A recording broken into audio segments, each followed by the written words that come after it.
देखो हम कोरडेटा संघ पढ़ रहे थे, एक बार मैं लास्ट में बात करूंगी आपसे। हमने कोरडेटा संघ स्टार्ट कर रखा था। हमने जीवों को दो भागों में बांट दिया था, कुछ नॉन कोरडेटा होते हैं और कुछ कैसे होते हैं, कोरडेट्स होते हैं। ठीक है, नॉन कोरडेटा की हमने बात कर ली थी। आज हमारा थोड़ा सा कोरडेटा बच गया है, हम उसकी बात कर लेते हैं। हमने कोरडेटा के अंदर क्या क्या पढ़ लिया था? कोरडेटा में हमने क्या पढ़ा था आप सभी को पता होगा। हमने फिश या फिर पीसीज वर्ग को पढ़ा, हमने एम्फीबिया को पढ़ा, हमने रेप्टाइल्स को पढ़ा। ठीक है, यानी कि एक बात ध्यान रखना, जैसे कल ओम सिंह भाटी जी ने पूछा था कि जो डायनासोर होते हैं, डायनासोर जो अभी विलुप्त प्रजाति है, ये डायनासोर किसके अंदर आते हैं? और आंसर भी दे दिया था रेप्टाइल्स। तो ये बात भी आप याद रख लेना कि जो डायनासोर आते हैं, जो बहुत पुराने जीव थे, जो अभी विलुप्त हो चुके हैं, वो किसके अंदर आते हैं? वो रेप्टाइल्स के अंदर आते थे। इतनी बात आपको ध्यान रखना है। ठीक है, हाँ राजमीना जी लास्ट में बात करूंगी मैं। देखो कोरडेटा का जो चौथा संघ की अगर अपन बात करेंगे, तीन की हमने बात कर ली थी। अगर मैं चौथे वर्ग की बात करूं तो चौथा कौन सा होता है हमारा? एविज। चौथा कौन सा होता है? एविज। और इसको क्या कहा जाता है? पक्षी वर्ग। एविज में हम किसको पढ़ते हैं? पक्षी वर्ग को पढ़ते हैं। और मैंने आपको पढ़ाया था कि एविज से अच्छे सवाल पूछे जाते हैं, पक्षी वर्ग से अच्छे सवाल पूछे जाते हैं। वो क्या होते हैं? ध्यान से सुनो, ध्यान से सुनो। ये एविज पक्षी वर्ग के कुछ मुख्य लक्षण हैं। भाई सारे के सारे जो बर्ड हैं, सारे के सारे जो पक्षी हैं, उनका एक अलग से एविज ग्रुप बना दिया गया, एविज वर्ग बना दिया गया। तो इसके क्या क्या लक्षण हो सकते हैं, इनकी बात। सबसे पहले तो देखो, इनमें उड़ने के लिए, आप सबको पता है बेसिकली, उड़ने के लिए इनके शरीर पे क्या पाए जाते हैं? पंख पाए जाते हैं। उड़ने के लिए इनके शरीर पे क्या पाए जाते हैं? पंख पाए जाते हैं। लेकिन ये हर बार ये पॉसिबल नहीं है कि सारे के सारे पक्षी उड़ सके। जैसे शुतुरमुर्ग का नाम सुना है आपने, एमू का नाम सुना होगा आपने, आपने कीवी पक्षी का नाम सुना होगा। ये पक्षी कभी उड़ नहीं सकते। इन पक्षियों के पंख होते हैं, पंख होते हुए भी ये पक्षी उड़ नहीं सकते। तो सवाल पूछा जाता है, निम्न में से कौन सा पक्षी ऐसा है जो पंख होते हुए भी उड़ने में असमर्थ है? तो ऐसा सवाल यहां से पूछा जाता है कि निम्न में से ऐसा कौन सा पक्षी है जो उड़ने में असमर्थ होता है? भाई पक्षी है तो उड़ना चाहिए, लेकिन फिर भी वो असमर्थ क्यों है? इसका कारण। ठीक है, अब देखो इसके बाद कि जब पक्षी उड़ते हैं तो उड़ने के लिए इनका जो वेट है, इनका जो वजन है, वो क्या होना चाहिए? कम होना चाहिए। और वेट कब होगा? इनकी जो बोन्स होती है, पक्षियों की जो बोन्स होती है, पक्षियों की जो हड्डियां होती है, ये हड्डियां कैसी होती है? खोखली होती है। पक्षियों की जो हड्डियां होती है कैसी होती है? खोखली होती है। हड्डियों के बीच में क्या पाई जाती है? केविटी पाई जाती है, गुहा पाई जाती है। हड्डियों के बीच में केविटी या फिर गुहा पाई जाती है। तो इनका वजन क्या हो जाता है? हल्का हो जाता है और ये आसानी से उड़ सकते हैं। ठीक है, इसके बाद की बात देखिए। देखो मैंने कल आपको पढ़ाया था एयर ब्लेडर के बारे में। किसके बारे में पढ़ाया था? Air bladder. एयर ब्लेडर को आप हिंदी में क्या कहते हैं? एयर ब्लेडर को हिंदी में कहा जाता है वायुकोश। एयर ब्लेडर को हिंदी में क्या कहा जाता है? वायुकोश कहा जाता है। एयर ब्लेडर में हिंदी में क्या कहा जाता है? वायुकोश। कल हमने पढ़ा था नोट लगा के कि जो फिश होती है, जो मछलियां होती है, इनमें एयर ब्लेडर क्या होता है? एब्सेंट होता है। वायुकोश क्या होता है? एब्सेंट होता है। इसकी बात हमने कल करी थी। लेकिन अगर मैं पक्षियों की बात करूं, अगर हम बर्ड्स की बात करेंगे तो बर्ड्स के अंदर एयर ब्लेडर क्या होता है? प्रेजेंट होता है। क्योंकि जब हवा में उड़ेंगे तो एयर ब्लेडर कभी गैस को लेगा छोड़ेगा, गैस को लेगा छोड़ेगा। तो अपोजिट डायरेक्शन के अंदर इनको मूव करने में या फिर उड़ने में समर्थ बनाएगा ये कौन? एयर ब्लेडर, वायुकोश। ठीक है, तो आप याद रखेंगे कि पक्षियों में उड़ने में सहायक, भाई उड़ने में वो आसानी से उड़ सके, इसीलिए उनमें क्या पाया जाता है? एयर ब्लेडर पाया जाता है। देखो ये जो पक्षी होते हैं, अगर हम इनके रेस्पिरेशन की बात करें कि ये अपना श्वसन किसकी सहायता से कर सकते हैं, तो आप सीधा ही बोल सकते हैं ये अपना श्वसन किसकी सहायता से करते हैं? लंग्स की सहायता से, यानी कि फेफड़ों की सहायता से। किसकी सहायता से करते हैं? फेफड़ों की सहायता से। इतनी बात क्लियर है? देखो नॉर्मल बात है, तो आपको पता ही होगी, बस आपको ये याद रखना है इसकी बोन्स, पक्षियों की जो बोन्स होती है वो कैसी होती है, खोखली होती है, इनमें कैविटीज पाई जाती है ताकि बोन्स हल्की हो तो वेट कम हो और आसानी से उड़ सके। फिर हम किसकी बात करें, एयर ब्लेडर, जिसको आप हिंदी में क्या बोल सकते हैं, वायु कोष बोल सकते हैं। ये वायु कोष भी इनको उड़ने में क्या करते हैं, आसानी प्रदान करते हैं, इसीलिए एयर ब्लेडर बर्ड्स में क्या होते हैं, प्रेजेंट होते हैं। ये अपना रेस्पिरेशन किससे कर सकते हैं, लंग से कर सकते हैं। अब आप मुझे जल्दी से बताएंगे, जल्दी से आंसर बताएंगे कि जो इंसेक्ट होते हैं, इंसेक्ट को आप क्या बोलेंगे, कीट पतंग, कि जो कीट पतंग होते हैं, जो इंसेक्ट होते हैं, किसमें आते हैं, ऑर्थोपोडा संघ में। किसमें आते हैं, ऑर्थोपोडा संघ, जो हमने नॉन कोर्डेटा में पढ़ा था। जंतु जगत का सबसे बड़ा संघ कौन सा होता है, ऑर्थोपोडा संघ होता है। और ऑर्थोपोडा संघ के अंदर क्या पाए जाते हैं, कीट पतंग। जितने भी कंप्लीट इंसेक्ट हैं वो सारे किसमें आते हैं, ऑर्थोपोडा संघ के अंदर आते हैं। तो सवाल पूछा जाता है कि ये जो इंसेक्ट हैं, ये जो कीट पतंग हैं, ये अपना श्वसन किसके द्वारा करते हैं, इनमें रेस्पिरेशन के लिए क्या पाया जाता है, जल्दी से आंसर दो, इनमें रेस्पिरेशन के लिए क्या पाया जाता है। मैम पड्डा कोनी क्या बोल रहे हो नताशा जी आप? अच्छा, आज रमेश योगी जी भी आए हैं क्या? क्या बात है भाई।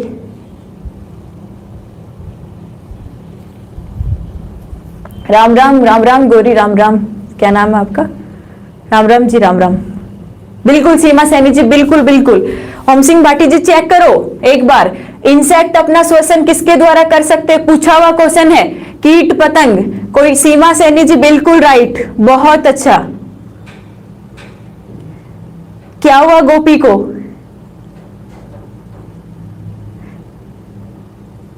अच्छा सुक्षा बिश्नोई, नहीं ओम सिंह भाटी जी चेक करो। देखो ऑर्थोपोडा संघ के जो सदस्य हैं ये अपना श्वसन ट्रेकिया से करते हैं। किससे करते हैं, ट्रेकिया। और ट्रेकिया को आप क्या बोल सकते हैं, श्वास नली भी बोल सकते हैं, ट्रेकिया या फिर श्वास नली। जितने भी इंसेक्ट होते हैं, इंसेक्ट के अंदर श्वसन के लिए, रेस्पिरेशन के लिए क्या पाया जाता है, ट्रेकिया पाया जाता है, ट्रेकिया पाया जाता है। तो आप याद रखेंगे क्या पाया जाता है, ट्रेकिया, जिसे आप क्या कहते हैं, श्वास नली भी कह सकते हैं। इसके बाद देखो, इसको रेगुलर रखिए कि एविज का जो हार्ट होता है, एविज का जो हृदय होता है, इस हार्ट में कितने चैम्बर होते हैं, तो आप क्या कहेंगे, इनके हार्ट में 4 चैम्बर्स पाए जाते हैं। हार्ट में क्या पाए जाते हैं, 4 चैम्बर्स पाए जाते हैं। एक बात आप नोट लगा के लिख लेना, एक बात नोट लगा के। हम क्या देखते हैं कि जो लंग्स होते हैं, जो फेफड़े होते हैं, फेफड़ों के नीचे आप सबने देखा होगा कि हमारे जो ये लंग्स प्रेजेंट होते हैं इस तरीके से, इन लंग्स के नीचे यहां पे क्या उपस्थित होता है, डायफ्राम। हमारे लंग्स के जस्ट नीचे क्या पाया जाता है, डायफ्राम पाया जाता है। क्या पाया जाता है, डायफ्राम। याद रखना कि जो एविज वर्ग होता है, जो पक्षी वर्ग होता है, इनके अंदर लंग्स तो पाए जाते हैं लेकिन डायफ्राम क्या होता है, एब्सेंट होता है। डायफ्राम क्या होता है, एब्सेंट होता है। और यहीं पे नोट लगा के एक चीज और ऐड कर लेना कि जो चमगादड़ है, नोट लगा के चमगादड़, देखो चमगादड़ पक्षियों में नहीं गिनी जाती। नोट लगा के क्या लिखेंगे कि चमगादड़ में, नोट लगा के लिख लेना, चमगादड़ में डायफ्राम की उपस्थिति के कारण, इनमें क्या पाया जाता है, डायफ्राम पाया जाता है। डायफ्राम की उपस्थिति के कारण पक्षियों से अलग रखा जाता है, पक्षियों से अलग रखा जाता है, पक्षियों से अलग रखा जाता है। इंपॉर्टेंट बात है कि चमगादड़ एक पक्षी है कि नहीं, सवाल पूछा जाता है चमगादड़ एक पक्षी है कि नहीं। अरे स्किन से कर सकते हैं, लेकिन सवाल आया हुआ है वहां पे आपको स्किन और ट्रेकिया दोनों ऑप्शन में मिलेंगे और आपको आंसर देना है trachea. Trachea is right answer,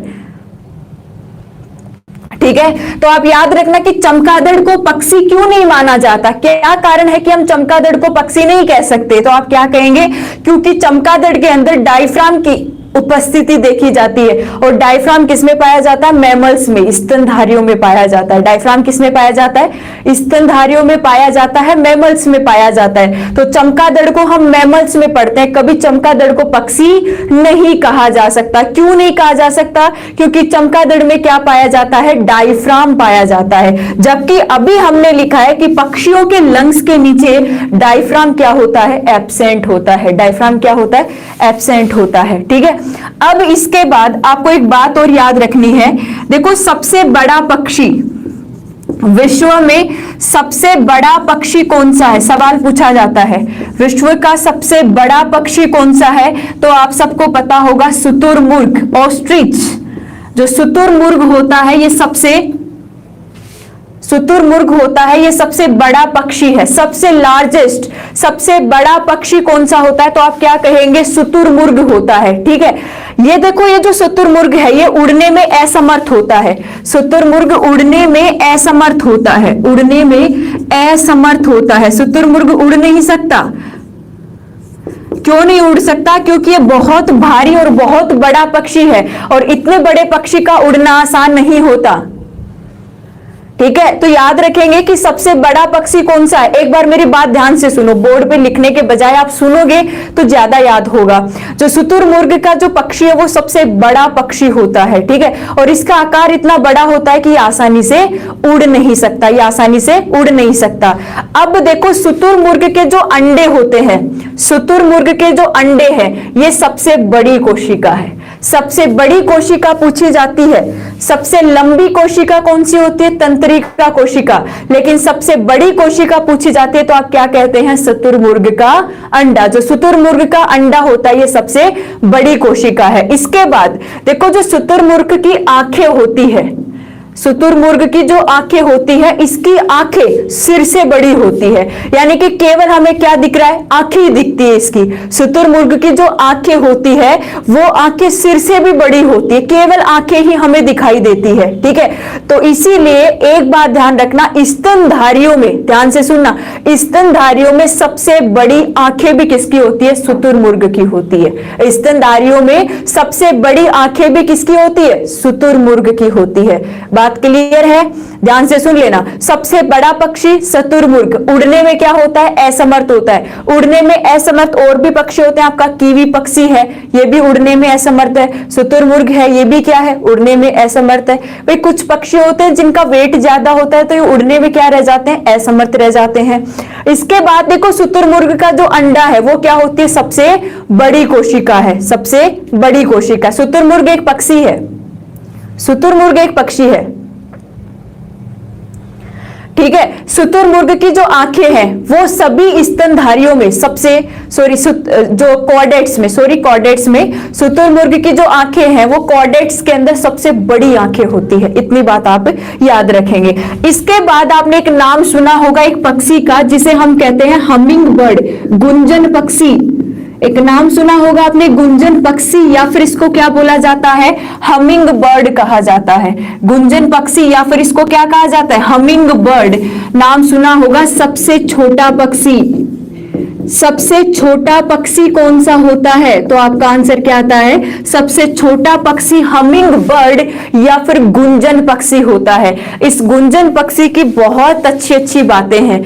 देखो, ये जो गुंजन पक्षी है ये जब उड़ता है तो ये दोनों दिशाओं से उड़ सकता है। यानी कि जैसे मान लो ये उड़ रहा है तो उड़ते उड़ते अपनी इस दूसरी साइड से, मतलब आगे से भी और पीछे से भी, दोनों साइड से उड़ सकता है। कौन? गुंजन पक्षी। जब गुंजन पक्षी उड़ता है तो इतनी तेज गति से उड़ता है कि उस तेज गति के साथ साथ ये अपनी दिशा को भी क्या कर सकता है? चेंज कर सकता है। ऐसा हर कोई पक्षी नहीं कर सकता। हर कोई पक्षी का माइंड इतना डेवलप नहीं हो सकता कि वो तेज गति से उड़ते हुए अपने डायरेक्शन को क्या कर ले? चेंज कर ले। लेकिन गुंजन पक्षी का जो मस्तिष्क है, ध्यान रखना, गुंजन पक्षी का जो मस्तिष्क होता है, जो ब्रेन होता है, ध्यान से सुनो, गुंजन पक्षी का जो ब्रेन होता है, जो मस्तिष्क होता है, ये पक्षी वर्ग में, एविज में सबसे विकसित होता है। पक्षी वर्ग में या फिर एविज में जितने भी पक्षी आज तक हमने पढ़े हैं उनमें से अगर सबसे विकसित ब्रेन वाला पक्षी पूछा जाए, सबसे विकसित मस्तिष्क वाला पक्षी पूछा जाए तो वो कौन सा होता है? गुंजन पक्षी होता है, हमिंग बर्ड, जो सबसे छोटा पक्षी होता है। बिल्कुल आगे से भी उड़ सकता है और पीछे से भी उड़ सकता है, और उड़ते टाइम ये तेज गति से क्या कर सकता है? अपनी दिशा को भी क्या कर सकता है? चेंज कर सकता है। अब एक बात ध्यान से सुनो, जब ये उड़ता है, जब ये पक्षी उड़ता है, जब हमिंग बर्ड उड़ता है, तो उस टाइम पे इसके हार्ट बीट होती है 1260 प्रति मिनट। 1260 बीट बनती है प्रति मिनट। भाई हमारी हार्ट बीट कितनी होती है? 72 प्रति मिनट, यानी कि 72 बार हमारा हार्ट क्या करता है? धड़कता है। लेकिन जब हमिंग बर्ड तेज गति से उड़ रहा होता है तो पर मिनट, 1 मिनट के अंदर इसका हार्ट 1260 बार क्या करता है? धड़कता है। इसीलिए सबसे ज्यादा हार्ट बीट, सबसे ज्यादा हृदय धड़कन किसकी मानी जाती है? गुंजन पक्षी या फिर हमिंग बर्ड की मानी जाती है। सबसे ज्यादा हृदय धड़कन, हार्ट बीट किसकी मानी जाती है? आप क्या कहेंगे? हमिंग बर्ड की, और वो भी 1260 प्रति मिनट, जब ये तेज गति से क्या कर रहा होता है? उड़ रहा होता है। जब ये तेज गति से उड़ रहा होता है तो इसकी हार्ट बीट कितनी होती है? 1260 प्रति मिनट। ठीक है, ध्यान से सुनो। हाँ, राफेल से कम नहीं है, राफेल से कम नहीं है। कोर्स ले लिया है Ankit Patel ji, okay, thank you, thank you. हाँ, छुचंदर, क्या बोलते हैं इसको? छचुंदर ऐसे कुछ बोलते हैं। मैम क्या कोशिका को नग्न आंखों से देख सकते हैं? हाँ, इस कोशिका को तो देख सकते हैं ना, शुतुरमुर्ग का जो अंडा है, ये सबसे बड़ी कोशिका, इसको आसानी से देखा जा सकता है। हाँ, कोर्स में छूट चल रही है, आप ले सकते हैं, आज भी ले सकते हैं, आप जल्दी से खरीद लेना। ठीक है, तो देखो दोबारा सुनो, सबसे बड़ा पक्षी पूछा जाए तो आप क्या कहेंगे? शुतुरमुर्ग का, शुतुरमुर्ग सबसे बड़ी कोशिका, शुतुरमुर्ग का अंडा। फिर सबसे बड़ी आंखें किसकी होती है? शुतुरमुर्ग की होती है एविज पक्षी वर्ग में। फिर हम क्या कह रहे हैं कि सबसे छोटा पक्षी कौन सा होता है? तो आप क्या कहेंगे? हमिंग बर्ड होता है, गुंजन पक्षी होता है। और ये गुंजन पक्षी सबसे तेज उड़ने वाला पक्षी है, और ये तेज उड़ते हुए अपनी डायरेक्शन को भी क्या कर सकता है? चेंज कर सकता है। चेंज कैसे कर सकता है? क्योंकि इसका जो ब्रेन है, इसका जो मस्तिष्क है, वो एविज वर्ग में, पक्षी वर्ग में सबसे ज्यादा क्या होता है? डेवलप होता है, विकसित होता है।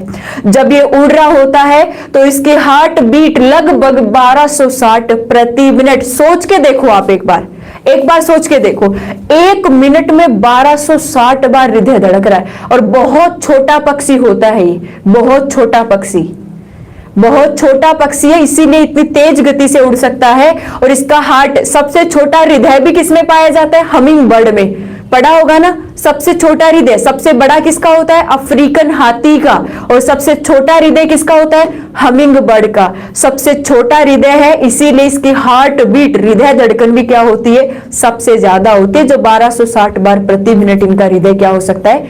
धड़क सकता है। ये हिलता ही रहता है, ये पक्षी हमेशा हिलता ही रहता है। क्यों? क्योंकि भाई इतनी, आपने देखा होगा खरगोश की हृदय धड़कन भी ज्यादा होती है, छिपकली को देखा होगा ऐसे हिलती रहती है। ठीक है, या फिर आपने जो ये और भी छोटे छोटे जो जानवर आते हैं उनको देखा होगा, यूं हिलते रहते हैं पूरे। क्यों? क्योंकि उनकी हृदय धड़कन ज्यादा होती है, उनका हार्ट क्या होता है? छोटा होता है। इतनी बात आप लोगों को समझ में आई?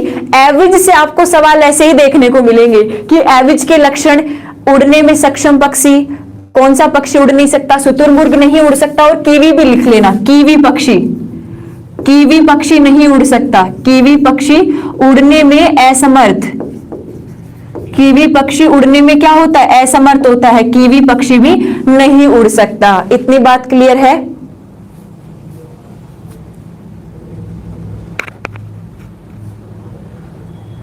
चलो आगे, चलो, क्लास को शेयर नहीं किया तुम लोगों ने?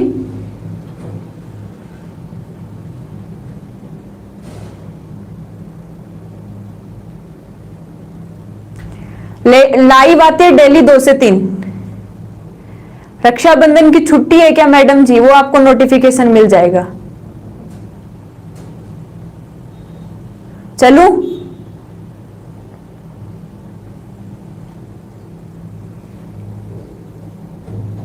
कोर्स फीस 399 रुपए, सबसे बड़ी छूट। रागिनी जी आपने भी ले लिया है, अच्छी बात है। चलो ठीक है, ये बातें आपको याद रखनी है एविज के अंदर, पक्षी वर्ग के अंदर।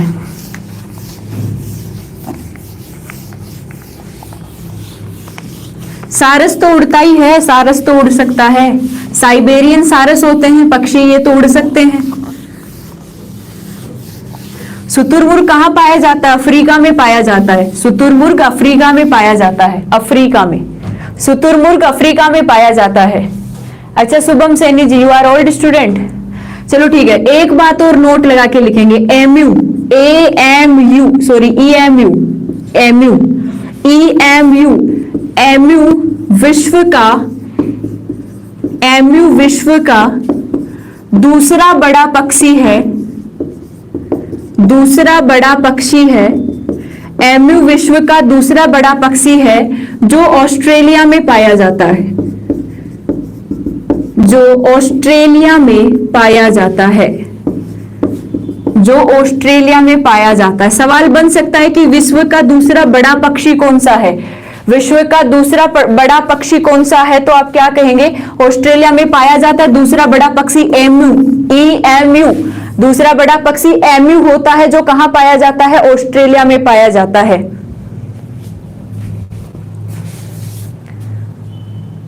मनीष मीणा जी, हाँ जी नाम बोल दिया, अब क्या हुआ? चलो, कब से स्टार्ट कर रहे हो क्लास? आफ्टर 5 अगस्त।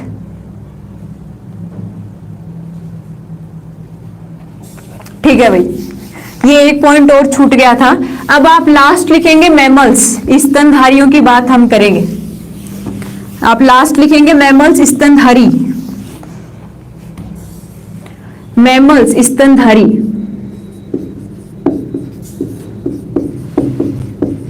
हम बात करेंगे मैमल्स की, स्तनधारी की, मैमल्स स्तनधारी।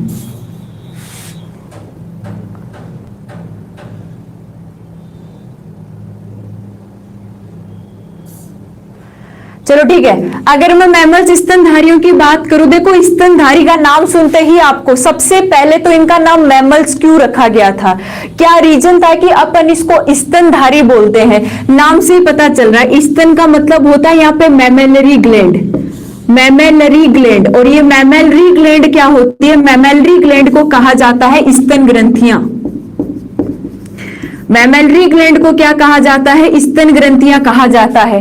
तो नाम क्यों पड़ा इनका मैमल्स? क्योंकि वे जीव जो मैमेलरी ग्लैंड रखते हैं, वे जीव जिनमें स्तन ग्रंथियां पाई जाती है, उनको क्या कह दिया गया? मैमल्स कह दिया गया। भाई स्तन ग्रंथियां क्या बनाती है? मिल्क बनाती है, दूध बनाती है, और ये बच्चे को क्या देती है? पोषण प्रदान करती है।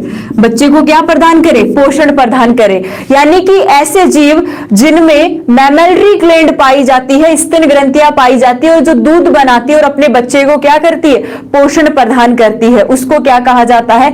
मैमल्स कहा जाता है। उन सभी जीवों को किसमें रखा जाता है? मैमल्स में रखा जाता है, स्तनधारियों में रखा जाता है। देखो ये जो मैमल्स है, ये बर्फीले इलाकों में भी रह सकते हैं, बहुत गर्म स्थानों में भी रह सकते हैं, ठीक है, अंधेरी गुफाओं में भी मैमल्स को देखा गया है। मैमल्स अंधेरी गुफाओं में भी क्या कर सकते हैं? अपना जीवन यापन कर सकते हैं। प्लस घास के मैदान हो गए, घास के मैदानों में भी कौन रह सकते हैं? मैमल्स रह सकते हैं। भाई जहां भी जीवन संभव हो, वहां पर मैमल्स क्या कर सकते हैं? रह सकते हैं। जैसे कुछ मैमल्स हैं वो बर्फीले इलाकों में भी पाए जाते हैं, कुछ मैमल्स ऐसे हैं जो गर्म इलाकों में पाए जाते हैं, कुछ मैमल्स ऐसे हैं जो अंधेरी गुफाओं में, घास के मैदानों के अंदर भी पाए जा सकते हैं। ठीक है, अब इसके बाद आप क्या बोलेंगे कि मैमल्स का आगे वाला लक्षण क्या होगा? देखो मैमल्स है, जितने भी मैमल्स पाए जाते हैं, मुख्य लक्षण क्या हो गया? मैमेलरी ग्लैंड। प्लस इनका जो इंपोर्टेंट कैरेक्टर होता है, ये होता है लंग्स के नीचे डायफ्राम की उपस्थिति। लंग्स के नीचे डायफ्राम की उपस्थिति, कि अगर लंग्स के नीचे डायफ्राम पाया जाता है तो ये स्तनधारियों का क्या है? एक मुख्य लक्षण है। ये स्तनधारियों का क्या होता है? एक मुख्य लक्षण होता है। ध्यान से सुन लो, सबसे पहला लक्षण स्तनधारियों का, मैमेलरी ग्लैंड यानी स्तन ग्रंथियों की उपस्थिति जो मिल्क बनाती है और बच्चों को न्यूट्रिशन प्रोवाइड करवाती है। फिर हमने क्या पढ़ा कि जहां भी जीवन संभव हो, बर्फीले, गर्म, अंधेरी गुफाएं, वहां पे भी मैमल्स की उपस्थिति देखी जा सकती है। ठीक है, फिर आप क्या कहेंगे कि इनके जो लंग्स है, लंग्स के नीचे क्या पाए जाते हैं, डायफ्राम की क्या होती है, उपस्थिति होती है। प्लस इनका जो शरीर है, संपूर्ण शरीर पे किसकी उपस्थिति होती है, रोम पाए जाते हैं। संपूर्ण शरीर पर क्या होते हैं, रोम पाए जाते हैं। देखो ये रोम है, जो ये रोम होते हैं, रोम क्या होते हैं, छोटे छोटे हेयर्स, छोटे छोटे बाल पाए जाते हैं कंप्लीट बॉडी के ऊपर। ये भी मुख्य लक्षण होता है किसका, मैमल्स का। मुख्य लक्षण होता है किसका, मैमल्स का। ठीक है, इतनी बात आपकी क्लियर है। इसके बाद में देखो कि आपको पता है कि मैमल्स का जो हार्ट होता है, जो हृदय होता है, इसमें भी कितने चेंबर होते हैं, 4 चेंबर होते हैं, 4 चेंबर होते हैं। इसीलिए इनमें डबल सर्कुलेटरी सिस्टम पाया जाता है। इनमें डबल सर्कुलेशन पाया जाता है। डबल सर्कुलेशन का मतलब द्विपरिसंचरण। ठीक है, 2 बार इनके अंदर क्या होता है, सर्कुलेशन होता है। ठीक है, हार्ट के अंदर 2 बार क्या आता है, ब्लड आता है। एक बार शुद्ध ब्लड आता है, फिर कौन सा ब्लड आता है, शुद्ध ब्लड आता है। इसीलिए इसमें डबल सर्कुलेशन की स्थिति देखी गई है किसमें, मैमल्स के अंदर। इसके बाद देखो इनके कान के बाहर कर्ण पल्लव पाया जाता है। कर्ण पल्लव पाया जाता है, कर्ण पल्लव पाया जाता है। हम देखते हैं ना कान के बाहर की तरफ की जो संरचना है, ये वाली संरचना, इसको क्या कहा जाता है, कर्ण पल्लव कहा जाता है। ये कर्ण पल्लव करता क्या है भाई, जब साउंड आ रही है तो साउंड ज्यादा आवृत्ति की भी तो नहीं है, ठीक है, तो उसको क्या करने की कोशिश करती है, रोकने की कोशिश करती है, ताकि जिस साउंड, जो साउंड हमारे लिए क्या है, हार्मफुल नहीं है, उसी साउंड को, वही साउंड क्या कर सके, हमारे कानों के अंदर एंट्री कर सके। तो ये कर्ण पल्लव भी क्या होता है, हमारे लिए यूजफुल होता है। तो स्तनधारी वो भी हो गए जिनके बाहर की तरफ क्या पाया जाता है, कानों के बाहर की तरफ कर्ण पल्लव की उपस्थिति देखी जाती है। इतनी बात क्लियर है। हम मगरमच्छ और घड़ियाल रेप्टाइल होते हुए भी, नहीं है रेप्टाइल ही, रेप्टाइल होते हुए भी उनके हार्ट में कितने चैम्बर पाए जाते हैं, 4 चैम्बर पाए जाते हैं। ठीक है, इतनी बात आप लोगों को समझ में आई। तो आप क्या याद रखेंगे, हार्ट में 4 चैम्बर होते हैं, इनमें डबल सर्कुलेशन पाया जाता है, प्लस इनमें किसकी उपस्थिति देखी गई है, कर्ण पल्लव की उपस्थिति देखी गई है। अब एक बात आप नोट लगा के लिखना, बहुत इंपॉर्टेंट है, बहुत बार सवाल आ गया है, बहुत इंपॉर्टेंट है, अच्छा सवाल यहां से पूछा जाता है। हाँ बिल्कुल, दांत कैसे होते हैं, विषमदंती होते हैं।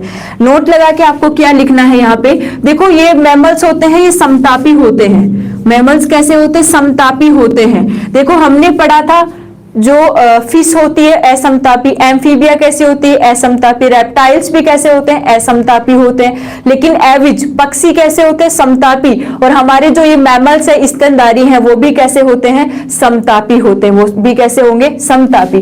प्लस इनके अंदर क्या पाए जाते हैं, लैरिंग्स पाए जाते हैं। प्लस इनमें क्या पाए जाते हैं, लैरिंग्स।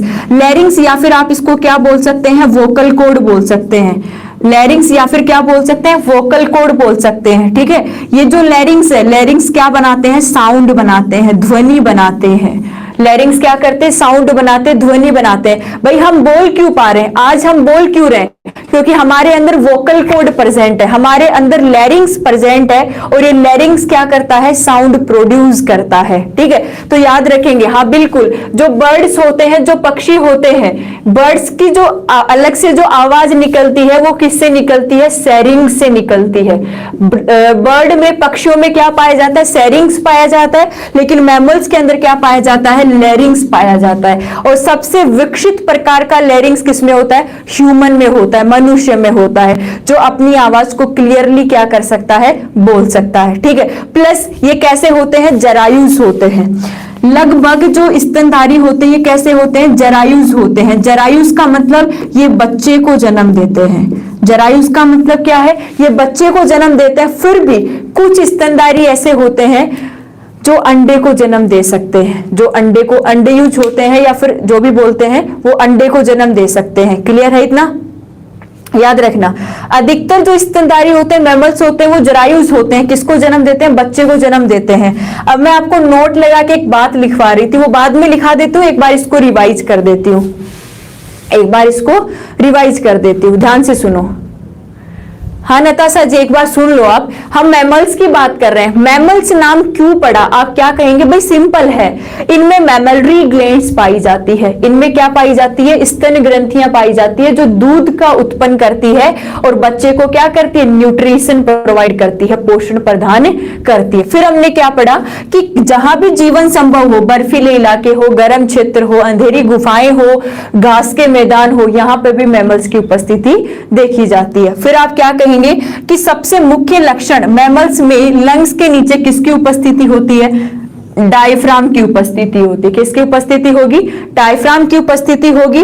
फिर आप क्या पढ़ेंगे कि सारे के सारे जो मैमल्स हैं वो कैसे होते हैं? समतापी होते हैं, समतापी। और साथ में एविज, पक्षी भी कैसे होते हैं? समतापी। पक्षी भी कैसे होते हैं? समतापी होते हैं। फिर आप क्या पढ़ रहे हैं इसके बाद में कि इनके हार्ट में कितने चेंबर होते हैं? 4 चेंबर होते हैं। तो एक बार अशुद्ध रक्त आता है और दूसरी बार क्या आता है? शुद्ध रक्त आता है, ठीक है। इसीलिए इनको डबल सर्कुलेशन का नाम भी दिया गया है। इनमें कर्ण पल्लव पाया जाता है। मैमल्स में क्या पाया जाता है? कर्ण पल्लव पाया जाता है। इनमें क्या होता है? लैरिंग्स होते हैं या फिर वोकल कॉर्ड पाए जाते हैं, जो क्या करते हैं? साउंड को प्रोड्यूस करते हैं। हाँ बिल्कुल रागिनी जी, इनके अंदर इंटरनल फर्टिलाइजेशन पाया जाता है। इंटरनल फर्टिलाइजेशन यानी कि आंतरिक निषेचन। ये तो आप बात याद ही रख लेना कि जितने भी स्थल पर रहने वाले जीव हैं, वो जीव जो लैंड पे रहते हैं, स्थल पर रहते हैं, स्थल पर रहने वाले जीवों में क्या पाया जाता है? इंटरनल फर्टिलाइजेशन, आंतरिक प्रकार का निषेचन पाया जाता है। इंटरनल फर्टिलाइजेशन, आंतरिक प्रकार का निषेचन पाया जाता है। और जितने भी जलीय जीव होते हैं, जितने भी एक्वेटिक एनिमल्स हैं जो जल में रहते हैं, जलीय जीवों में क्या होता है? बाह्य प्रकार का निषेचन होता है। और कल मैंने आपको पढ़ा दिया था कि अगर निषेचन, अगर शुक्राणु और अंडाणु का निषेचन फीमेल बॉडी के बाहर हो, फीमेल बॉडी के बाहर हो तो उसे आप बाह्य निषेचन कहते हैं। और अगर फीमेल बॉडी के अंदर हो तो उसे आप क्या कहते हैं? आंतरिक निषेचन कहते हैं। क्लियर है इतना? क्या बोल रहे बाबू बिहिल जी? लिख लो आप। लिखने का क्या है, आपको बोलने, ये समझने की बातें हैं। फ्रॉग में बाह्य निषेचन होगा क्योंकि ये जलीय जंतु है, मोस्टली जल में पाया जाता है। Okay Deepak ji, okay okay okay. अगर किसी को ज्यादा प्रॉब्लम्स होती है तो देखो, मैं कमेंट सेशन में टाइप करके इतना नहीं समझा पाती, तो कुछ ऐसा हो कि मेरा कांटेक्ट हो सके या फिर मैं आपको कैसे भी करके बता सकूं तो मैं बता पाऊं। आप भी समझते हैं इन बातों को। क्लियर है? हाँ बिल्कुल। इनकी जो आरबीसी होती है, इनकी जो आरबीसी होती है वो कैसी होती है? केंद्रक विहीन। इनकी आरबीसी में केंद्रक नहीं पाया जाता। नोट लगा के लिख ही लेना, याद है तो अच्छी बात है। स्तनधारियों की आरबीसी में केंद्रक नहीं पाया जाता, केंद्रक नहीं पाया जाता। स्तनधारियों की आरबीसी में केंद्रक नहीं पाया जाता, लेकिन अपवाद लिख लेना, ऊंट व लामा। अपवाद, ऊंट व लामा। ऊंट और लामा की आरबीसी में क्या पाया जाता है? केंद्रक पाया जाता है। लगभग जितने भी स्तनधारी है, स्तनधारियों की आरबीसी में केंद्रक नहीं पाया जाता, लेकिन ऊंट और लामा की आरबीसी में क्या पाया जाता है? केंद्रक पाया जाता है। ठीक है, इतनी बात समझ में आई? स्तनधारियों की आरबीसी में केंद्रक पाया जाता है। लामा क्या है? स्तनधारी है, एक मैमल है। आप नेट पे सर्च करना, लगभग घोड़े जैसा दिखता है, लगभग घोड़े जैसा दिखता है।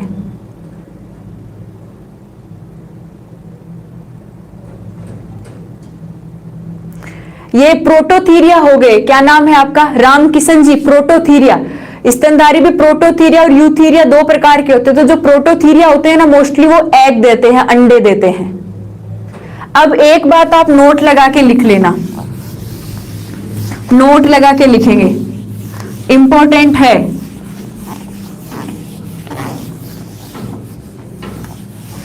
नोट लगा के लिखेंगे। डायफ्राम को हिंदी में डायफ्राम ही कहते हैं, डायफ्राम। भाई मैंने तो डायफ्राम ही पढ़ा है।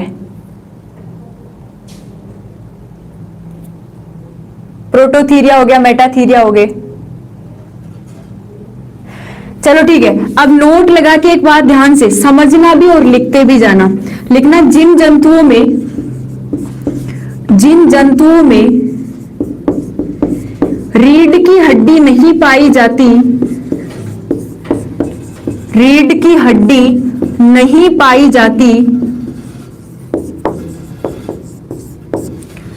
उनमें पित्ताशय अनुपस्थित होता है, उनमें पित्ताशय अनुपस्थित होता है, अनुपस्थित होता है। लेकिन घोड़े में रीढ़ की हड्डी पाई जाती है, रीढ़ की हड्डी पाई जाती है, फिर भी पित्ताशय अनुपस्थित होता है। पित्ताशय हम किसको कहते हैं? गॉल ब्लैडर को कहते हैं, गॉल ब्लैडर। फिर भी पित्ताशय या फिर गॉल ब्लैडर क्या होता है? एब्सेंट होता है। बहुत अच्छा सवाल बनता है यहां से, बहुत अच्छा सवाल बनता है, बहुत अच्छा सवाल पूछा जाता है।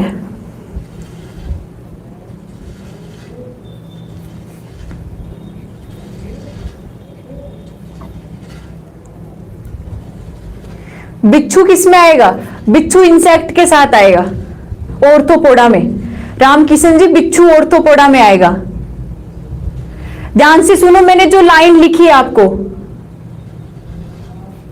जो लाइन मैंने आपके सामने लिखी है कि जिन जंतुओं में रीढ़ की हड्डी नहीं पाई जाती, यानी आप क्या कह सकते हैं? नॉन कोर्डेट्स कह सकते हैं। जिनमें रीढ़ की हड्डी नहीं पाई जाती उनमें पित्ताशय क्या होता है? अनुपस्थित होता है। ये फैक्ट बात है, ये क्या होती है? फैक्ट बात है, जिसके अंदर वे जंतु जिनमें रीढ़ की हड्डी नहीं पाई जाती उनमें पित्ताशय क्या होता है? अनुपस्थित होता है। लेकिन जो घोड़ा होता है, आपने सुना भी होगा, लेकिन जो घोड़ा है, घोड़े के अंदर क्या पाई जाती है? रीढ़ की हड्डी पाई जाती है।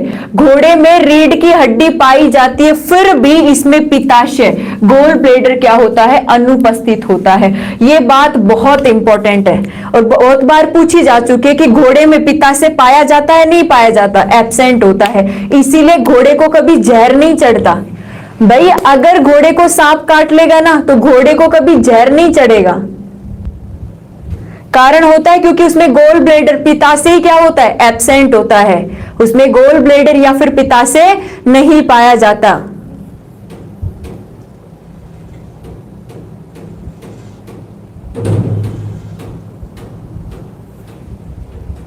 ये लाइन आपको समझ में आई? कैसे पता चलेगा कि रीढ़ की हड्डी पाई जाती है कि नहीं पाई जाती? ये आपको कोऑर्डिनेट और नॉन कोऑर्डिनेट के एग्जाम्पल याद रखने पड़ेंगे बस। ओके, डॉल्फिन तो एक फिश है, डॉल्फिन फिश ही तो है और कोऑर्डिनेट्स में आएगी।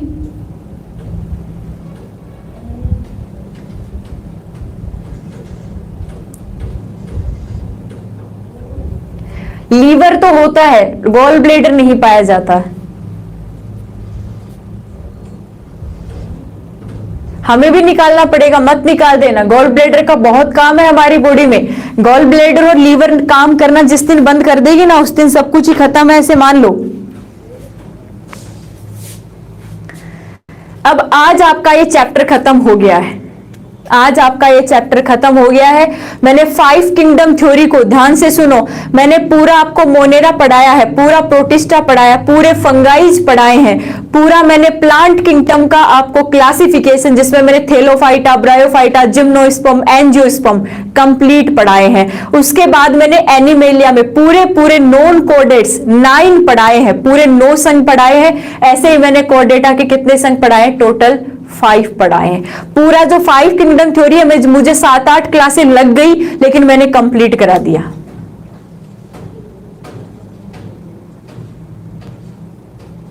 अब मुझे आप जल्दी से सवाल बताओ, एक जल्दी से कुछ क्वेश्चन पूछ रही हूं मैं आपसे, जल्दी से बताएंगे। जो पढ़ाया है उसी से, जो पढ़ाया है उसी से, किस किस को पता है? बिना देखे, चीटिंग नहीं करनी है आपको, चीटिंग नहीं करनी है। चलो ठीक है, पहले एक बार ब्लू व्हेल के बारे में भी लिख लो। ब्लू व्हेल, ब्लू व्हेल सबसे बड़ा स्तनधारी, ब्लू व्हेल सबसे बड़ा स्तनधारी, ये फिश नहीं है। ब्लू व्हेल क्या होते, एक मछली है जो सबसे बड़ा स्तनधारी है। ध्यान रखना, एक दिन में लगभग इसके वजन में 200 पौंड की वृद्धि होती है। 200 पौंड की वृद्धि होती है लगभग एक दिन में। देखो, सबसे बड़ा स्तनधारी, सबसे बड़ा मैमल कौन सा होता है? Blue whale. ब्लू व्हेल एक मछली नहीं है। ब्लू व्हेल क्या होती है? एक प्रकार की स्तनधारी है, एक प्रकार की मैमल है, बच्चों को जन्म देती है ब्लू व्हेल। एक क्या है? मैमल है। देखो, ये जो ब्लू व्हेल है, हार्ट में भी कितने चैम्बर होंगे? 4 चैम्बर होंगे, क्योंकि क्या है? स्तनधारी है। फिर आपने क्या कहा कि एक दिन में लगभग 200 पौंड इसका वेट बढ़ता है। किसका बढ़ता है? ब्लू व्हेल का। तो आप याद रखेंगे, blue whale is a mammal. Blue whale क्या है? एक प्रकार की मैमल है, स्तनधारी है। घोड़े में हार्ट कितना चेंबर का होता है? भाई, घोड़ा मैमल में आएगा तो 4 चेंबर का ही होगा ना। क्रोकोडाइल आपने पूरी क्लासें नहीं देखी है, आप पूरी क्लासें देखोगे तो कंप्लीट हो जाएगी।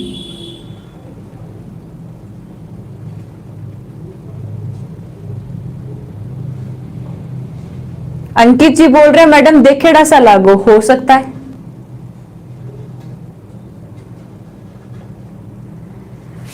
चलो ठीक है, एक सवाल बताओ मुझे, हिपोकैम्पस या फिर आप इसको बोल सकते हैं दरियाई घोड़ा। हिपोकैम्पस दरियाई घोड़ा किस में आता है? हिपोकैम्पस दरियाई घोड़ा किस में आता है? हिपोकैम्पस, हाँ ओम सिंह भाटी जी, हिपोकैम्पस दरियाई घोड़ा क्या है? सबसे पहले तो कोर्डेटा है, एक नॉन कोर्डेटा, और अगर ये भी है तो कौन से संघ का सदस्य है, कौन से वर्ग का सदस्य है? जल्दी बताओ। हिपोकैम्पस दरियाई घोड़ा किस में आता है?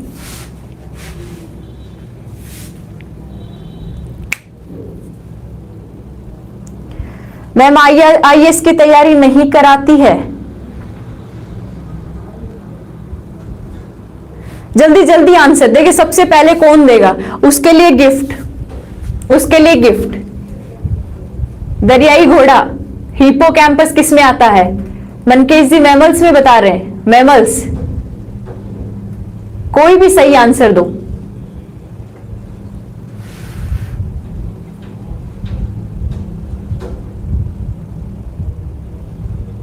क्लास चलती है 2 से 3। कुलदीप राजक जी ये मैमल्स में आते हैं। ओम सिंह भाटी जी कहां गए? जल्दी आंसर दो। पंकज जी जल्दी आंसर दो। अच्छा, कोर्डेटा में आता है। कोर्डेटा में भी किस में आता है? पीसीज में आएगा कि एम्फीबिया में आएगा, किस में आएगा? अच्छा, एक मिनट, राजकुमार जी फिश बता रहे हैं, रोहतास जी पीसीज बता रहे हैं। ओके, रागिनी जी भी पीसीज बता रहे हैं।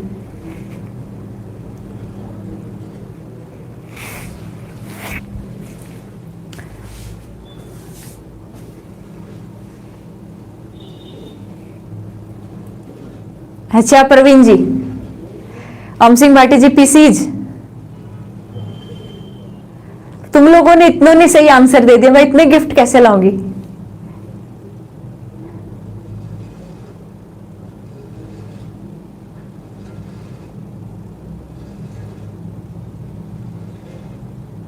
बिल्कुल। हिपोकैम्पस दरियाई घोड़ा एक फिश होता है, एक मछली होती है, एक फिश है। और मैंने आपको पीसीज में पढ़ाया था, जब मैंने आपको मछली वर्ग पढ़ाया था तो वहां मैंने आंसर लिखाया था, वहां आपको लिखवाया था मैंने हिपोकैम्पस दरियाई घोड़ा। चलो जल्दी बताएंगे। स्टार फिश किस में आती है? जल्दी बताएंगे, स्टार फिश किस में आती है? जल्दी बताएंगे, स्टार फिश किस में आती है? राखी भेज दो सबके लिए। तुम आओगे एक साथ तब बांध दूंगी ना, जब तुम आओगे। इकाइनोडर्मेटा, राजकुमार जी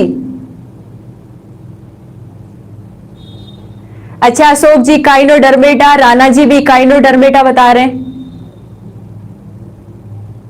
इकाइनोडर्मेटा, रागिनी जी नॉन कोऑर्डेट। अच्छा अच्छा अच्छा, आप बुलाते तो नहीं हो, आओ तो सही।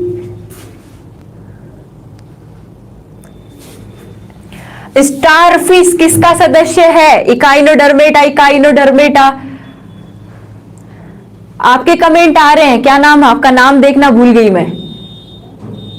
ओके ओके ओके, चलो अच्छी बात है। स्टारफिश किसके अंदर आता है? इकाइनोडर्मेटा में। और इकाइनोडर्मेटा क्या होता है? नॉन कोऑर्डेट होता है। नॉन कोऑर्डेट्स है। इकाइनोडर्मेटा क्या होता है? नॉन कोऑर्डेट्स होता है। नॉन कोऑर्डेट्स होता है। चलो जल्दी से एक क्वेश्चन और बताएंगे, जल्दी से एक क्वेश्चन और बताओ मुझे। पक्षी वर्ग व एम्फीबिया के बीच की कड़ी, सॉरी मछली वर्ग व एम्फीबिया के बीच की कड़ी, फिश व एम्फीबिया के बीच की कड़ी, फिश व एम्फीबिया के बीच की कड़ी किसको कहा जाता है? जल्दी से बताओ। मछली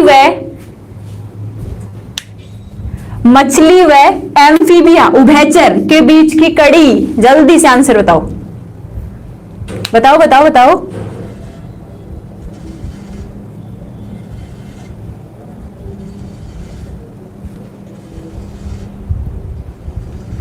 आया था मैम साहब, 8 मंथ कोचिंग की थी बलराम जी।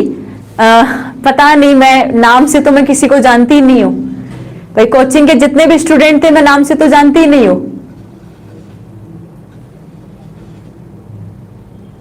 रेप्टाइल,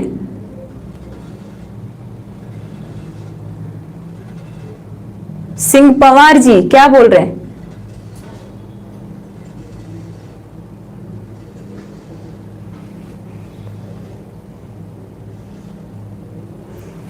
लास्ट में एक और बता दो। पक्षी व स्तनधारियों के बीच की कड़ी, पक्षी व स्तनधारियों के बीच की कड़ी,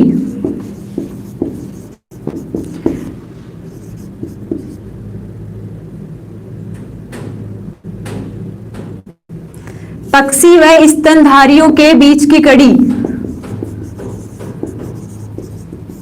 जल्दी सी। आर्कियोप्टेरिस, राणा जी बिल्कुल सही बात, बिल्कुल सही बात। लंगफिश, पंकज नेगी जी, या राइट, लंगफिश। फिश व एम्फीबिया के बीच की कड़ी, लंगफिश, लंगफिश। पंकज नेगी जी बहुत अच्छा, वेरी गुड। इसका मतलब तुम पढ़ रहे हो, अच्छी बात है। आपसे सवाल पूछा जाए फिश व एम्फीबिया के बीच की कड़ी, तो आप क्या कहेंगे? लंगफिश कहेंगे। आंसर क्या आएगा? लंगफिश। और आपसे पूछा जाए पक्षी व स्तनधारियों के बीच की कड़ी, तो आपका आंसर आएगा आर्कियोप्टेरिस, आर्कियोप्टेरिस। तो आपका आंसर क्या आएगा? आर्कियोप्टेरिस आएगा। मछली व पक्षी व स्तनधारियों के बीच की कड़ी आर्कियोप्टेरिस, और फिश व एम्फीबिया के बीच की कड़ी लंगफिश।